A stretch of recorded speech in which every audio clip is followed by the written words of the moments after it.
Greetings, ladies and gentlemen, I'm GC Smith, and welcome to Day 4 of the Shadows over Innistrad spoiler season, and boy do we have some amazing spoilers for you today. Unfortunately, however, I did miss a few spoilers from yesterday. They went up after my video went up, so let's take a quick look at those first, and we'll be starting off with Stormkirk Mentor. 3 and a black for a 4/2 common vampire soldier creature, with when Stormkirk Mentor enters the battlefield, put a 1/1 counter on another target vampire you control. This is a pretty good creature within the vampire limited format, or the vampire deck in the limited format, which is clearly where it's meant to go. It's meant to be one of those kind of good payouts for playing vampires, which I really like. It's really nice to see a card like this. Not super exciting, we'll probably never see standard play ever, and may not even be the highest pick in a vampire deck, but it's definitely a good payout for playing vampires in limited. Speaking of good payouts for playing Vampires Unlimited, Twins of Mora Estate. 4 and a black for a 3/5 common vampire creature with Madness, 2 and a black. So if you discard this card, discard it into exile, then when you do, you may cast it for its exile card, Madness cost, or put it into the graveyard. I absolutely love this card. It's got reasonable capabilities. We know the vampire deck is all about Madness and discarding cards, and there are plenty of ways for you to do so. So Twins of Mora Estate should have plenty of ways to use its Madness, making this a really nicely costed vampire creature. But more importantly is just the flavour of this card. The 2 little girls, the flavour text. This is clearly meant to be a huge reference to traditional horror film in the form of The Shining, or horror book, I would say, probably better. Really love the flavour of this card, and it's definitely a reasonable limited pick. Next up is Merciless Resolve. 2 and a black for a common instant. As an additional cost to cast Merciless Resolve, sacrifice a creature or land. Draw 2 cards. This is kind of like the more expensive version of Altar's Reap. However, it's probably a lot better than Altar's Reap would be in this limited format, thanks to Delirium. You probably don't mind sacrificing a land, and as you'll see later, there are certain lands that might be even worth sacrificing, or at least don't punish you too much for sacrificing them. I also love the art and flavour text of this. Sorin walking through the stone pillars created by Nahiri in the earlier, I think, Declaration in Stone rare. And the flavour text is, "You sought to anger me, Nahiri. Soon you will see how well you have succeeded." It's a really nice card, and it kind of fits flavour for one of our later spoilers in today's video. Next up we have Olivia's Bloodsworn. 1 and a black for a 2/1 uncommon vampire soldier creature with flying and cannot block. It also has the ability to pay a single red and target vampire gains haste until end of turn. This is really cool, really fits well in the shell of the vampire Madness deck in limited, and is a huge payout for playing that deck. At its worst, it's often going to be a 2/1 on turn 2, and that's even probably at its best, because later on it can just be a 2/1 for 3 with haste in flying, which is still really, really good. It helps enable making sure that all your other vampires have haste. This is just a really good card, and I can totally see it seeing tons of play. Next up we have Indulgent Aristocrat, the final of the less than rare spoilers from yesterday. A single black mana for a uncommon vampire creature. It is a 1/1 with lifelink, and pay 2, sacrifice a creature, put a 1/1 counter on each vampire you control. Now this card is absolutely amazing, and again an amazing reward for playing the vampire archetype in Shadows over Innistrad Limited. It pumps your entire team by the cost of a single creature, and note you can even sacrifice itself if you need to. The fact that it has a lifelink is just, icing on the cake, and I can imagine this being an incredibly high pick if you want to play vampires in Shadows over Innistrad Limited. It just does a ton of work for your deck. Next up we have Harness the Storm.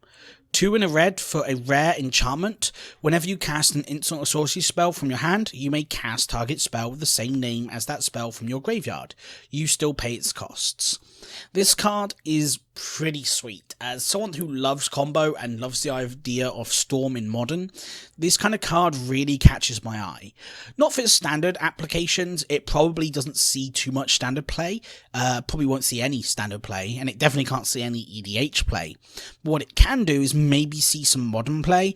I can imagine Modern really likes the idea of casting spells repeatedly, and the ability to cast a spell again from your graveyard using a spell from your hand, and, you know, not exiling that card in your graveyard definitely will sit well with a lot of Storm players I know. At least I know that this will probably see some testing in Modern Storm, even if it never reaches competitiveness level. It's still a sweet spoiler to see, and probably is a little bean thrown to combo in Modern.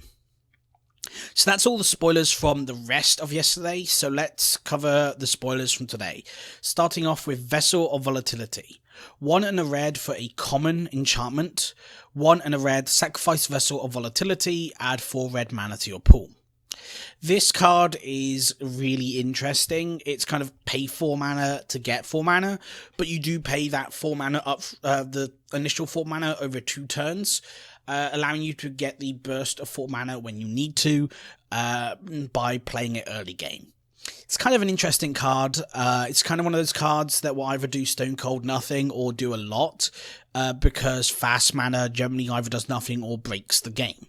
Whether or not this will break the game is, well, it's unlikely, though it could see extensive pauper play being common, which is sweet.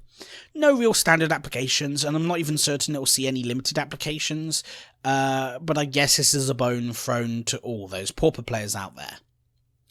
Next up, we have the first of 2 rare lands today, Drownyard Temple. Tap to add a colourless mana to your pool, or pay 3 mana and return Drownyard Temple from your graveyard to the battlefield tapped. And it has sweet flavor text. This is it. All the cryptoliths point here. I really like this card's flavor. It looks like a giant portal, which I guess if Nahiri's the Harbinger, something is going to come through from here. But I also find it possible that Nahiri isn't actually acting under her own volitions and is acting under the mind control of something else, similar to how Avacyn was, especially given how Nahiri is white-red. But either way, this card's sweet flavor, but I'm not certain on its standard playability. It seems to be a rare simply because of its, I guess, limited playability. We've already seen a few cards, or at least 2 cards, that sacrifice land as part of the ways of getting the maximum value out of them. You know, the card draw spell, Merciless Resolve, I've already shown you today. There's also that Elemental with Flash, the Spirit with Flash from a few days ago that puts a 2/2 bear when you sacrifice a land. So that's possibly why it's a rare. It might also be a rare due to older formats, but I'm not certain why this would see much standard play. But I could certainly be wrong. It really depends on what other cards we get to fuel its return from the graveyard to the battlefield ability. Next up, we've got the second rare land for today, and boy, this one is really exciting. Westvale Abbey is a land that can be tapped to add a colourless to your pool, or pay 5, tap, pay 1 life, put a 1/1 white and black human cleric token onto the battlefield. Already, this card is pretty exciting with just these abilities, simply because it's playable in decks like Control, and I love Control. The ability to just make tokens in a Control deck is pretty sweet, even at the cost of 1 life, because sometimes you want a chump blocker, and when you have the board under control, you just want ways to add threat to the board, and it really helps you in a board stall. But that's not all it has.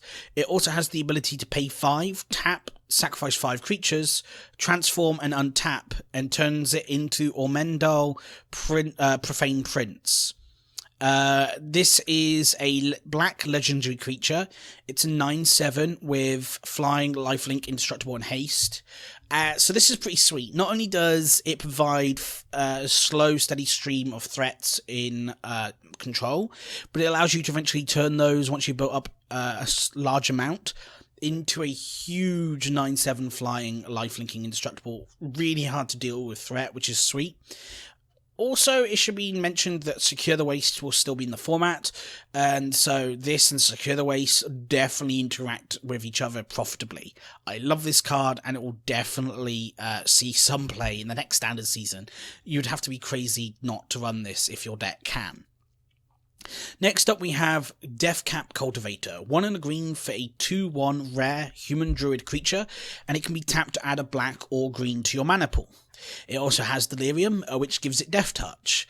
This card is pretty sweet, a really nice mana dork for, I guess, Jund and black-green decks in Standard, or any black-green base deck, I guess, as well. Pretty sweet. Really like this card. It's viable at early and late game. Death Touch gives it a lot of late game playability.